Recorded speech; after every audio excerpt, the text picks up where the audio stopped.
बिस्मिल्लाहिर्रहमानिर्रहीम, अस्सलाम वालेकुम। मैं हूं शकील मलिक। इमरान खान को लंबी जेल यानी कि इमरान खान को लंबे अरसे के लिए जेल में रखने की प्लानिंग मुकम्मल कर ली गई है और इसकी तैयारियां जो हैं खूब मुकम्मल हैं। अब ये मामला क्या है, और इसके साथ साथ जनाब इमरान खान के लिए एक अच्छी खबर भी है, लेकिन इसके साथ ये भी है कि खान साहब जो हैं वो हर चीज़ को अंडर एस्टिमेट कर लेते हैं। अब अच्छी खबर यह है कि एक तो इमरान खान साहब के लिए आज इस्लामाबाद हाई कोर्ट से एक रिलीफ मिला है, यानी कि तोशा खाना के हवाले से जो ट्रायल कोर्ट की प्रोसीडिंग थी उसको रोक दिया गया है और इमरान खान की इस हवाले से जो दरख्वास्त थी उसको मंजूर कर लिया गया है। ये वही केस है जिसमें कल इमरान खान ने एक मुतफर्रिक दरख्वास्त दी थी और इसमें कहा था कि उन्हें chief justice Islamabad high court Umar Farooq साहब पर इतमाद नहीं है, अदम इंसाफ वो समझ रहे हैं कि यहाँ से होगा और उनको इंसाफ नहीं मिलेगा, लिहाजा वो कह रहे थे कि जी इनके केसेस की समाअत उमर फ़ारूक साहब ना करें। मेरा ख्याल है कि वो चाह रहे थे कि शायद मोहसिन कियानी साहब समाअत करें, वही मोहसिन कियानी साहब जिनके बारे में वो ख्वाजा तारिक रहीम साहब की और क्यूम सिद्दीकी साहब की एक ऑडियो जो है वो मंज़र आम पर आई थी ना, जब खान साहब गिरफ़्तार हुए थे और ख्वाजा तारिक रहीम साहब ने बता दिया था कि कल क्या होगा, सुप्रीम कोर्ट ने बुला लिया है, यहाँ से जो है वो इंटरम बेल हो जाएगी और रिलीफ मिलेगा और फिर उसके बाद कल मामला वहाँ चला जाएगा। और नाम भी उन्होंने लिया था जस्टिस मोहसिन अख्तर कियानी साहब का कि वो फिर इस पर बेल दे देंगे। तो खैर वो ये शायद चाहते होंगे, शायद मैं ये कह रहा हूँ। लेकिन आज उसी अदालत में और उसी चीफ जस्टिस ने जो फैसला सुनाया है, उन्होंने इमरान खान की दरख्वास्त को मंजूर किया है और उन्हें रिलीफ दिया है और ट्रायल कोर्ट को इस पर तोशा खाना का जो मामला है इस पर समाज से रोक दिया है। हालांकि देखिए उन्होंने जो भी फैसला किया है वो कानून के मुताबिक होगा, इसका डिटेल फैसला जैसे ही आएगा तमाम चीज़ें जो है वो सामने आना शुरू हो जाएंगी।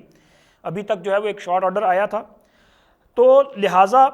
यहाँ पे तो इमरान खान को रिलीफ मिला, लेकिन इसके साथ साथ इमरान खान साहब जो कहते हैं कि जी उनके पास बड़ी करेक्ट इन्फॉर्मेशन होती है, वो कभी कहते हैं कि जी उनके कत्ल की जो है वो इन्फॉर्मेशन भी उनके पास बड़ी करेक्ट थी, उन्होंने लोगों पे इल्ज़ाम लगाया। वो कहते हैं जी मेरे खिलाफ जो साजिश है उसकी भी उनके पास करेक्ट इन्फॉर्मेशन थी। वो कहते हैं कि जी मेरी हुकूमत को गिराने के लिए साइफर आया, अमेरिका मुलव्वस था, ये भी उनके पास करेक्ट इन्फॉर्मेशन थी। उनको ये भी इन्फॉर्मेशन करेक्ट थी कि अगर वो असम्बलियाँ तहलील कर देंगे तो फौरी तौर पे पूरे मुल्क में इंतखाबात हो जाएंगे। लेकिन सारी की सारी उनकी इन्फॉर्मेशन जो है वो उनकी खाम ख्याली तसव्वुर की जा सकती है, वही साबित हुई है, क्योंकि ये सारी झूठी साबित हुई हैं, सिर्फ प्रोपेगेंडा साबित हुआ है। साइफर को उन्होंने खुद बाद में जो है वो झूठ तस्लीम किया और अमेरिका के मुलव्वस होने पर भी उन्होंने कहा जी वो तो इस पर अमेरिका ने उनकी हुकूमत गिराई नहीं है, बल्कि वो तो इससे भी इनकारी हुए कि उन्होंने कभी इल्ज़ाम लगाया। वो कहते हैं मैंने कभी इल्ज़ाम भी अमेरिका पे जो है वो नहीं लगाया। इसी तरह उन्होंने कत्ल का इल्ज़ाम जिन पे लगाया, जब JIT में पेश हुए तो उन्होंने कहा जी मेरे पास तो सबूत ही कोई नहीं है, ये तो सुनी सुनाई बातों पे सारा काम किया गया था। तो लिहाजा इमरान खान साहब जो है ना वो जो कुछ भी करते हैं सिर्फ सुनी सुनाई बातों पे और एक तखयलाती किस्म की वो सोच लेके चलते हैं कि जी ये शायद मेरे खिलाफ हो जाएगा, चूँकि उनको मेरा ख्याल है कि वो दिमागी मसला भी है ना, जो सोचते हैं कि बस मुझे कोई मारने आ रहा है या पकड़ने आ रहा है तो बस उसी पे चलना शुरू हो जाते हैं। तो ये सिचुएशन है खान साहब की, लेकिन उनको एक रिलीफ मिला है, लेकिन ये अबूरी रिलीफ है। मुझे लग रहा है कि अबूरी रिलीफ है,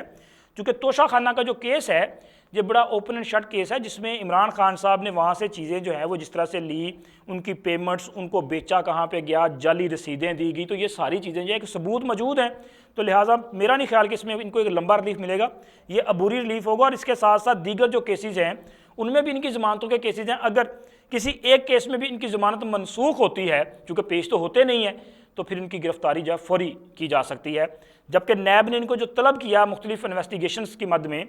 वो अलकादिर वाला जो मामला है या दीगर में, तो ये पेश नहीं हो रहे, बार बार ये इल्तवा ले रहे हैं और बार बार कह रहे हैं मैं नहीं आ सकता, कभी बीमारी का बहाना और कभी कोई और बहाना ढूंढ के लाते हैं। तो लिहाजा अब इनकी लंबी जेल जो है इसके इंतजामात मुकम्मल कर लिए गए हैं। कायम काम सदर सादिक संजरानी साहब ने एक आर्डीनेंस जारी किया है, दस्तखत कर दिए हैं, आर्डीनेंस जारी हो चुका है। उसके मुताबिक ये जो एक तो चेयरमैन जो नैब हैं उनके इख्तियारात में इजाफा किया गया है, यानी कि किसी भी शख्स के अदम तावन की सूरत में, जैसे इमरान खान साहब पेश नहीं ना हो रहे इंक्वायरी में, तो वो उनके वारंट गिरफ्तारी जारी कर सकते हैं, ये चेयरमैन नैब को इख्तियार दिया गया है। और इसके साथ साथ जो रिमांड है वो उसकी म्याद भी 1 माह यानी कि 30 यौम कर दी गई है। पहले ये 14 रोज़ थी, हालांकि इमरान खान के दौर में ये म्याद जो है वो 90 डेज़ थी, 3 माह पे मुहित थी। और इमरान खान के दौर में इनके जो सियासी मुखालफिन हैं, नवाज शरीफ, मरीम नवाज़, आसफ़ अली ज़रदारी हों, फ़िरयाल तालपुर हों, इसके साथ साथ सैयद खुर्शीद अहमद शाह हों, ख्वाजा बरदरान जो हैं साद रफ़ीक, सलमान रफ़ीक हों, इसी तरह हमज़ा शहबाज हो या दीगर ख्वाजा साद रफ़ीक हों, एहसन इकबाल, इन लोगों को गिरफ़्तार किया गया और इनके लंबे लंबे जिस्मानी रिमांड लिए गए। इनको नैब की तहवील में रखा गया और वो जो लंबी तहवील थी उसमें उन पर किसी किस्म का कोई भी इल्ज़ाम साबित नहीं किया गया हो सका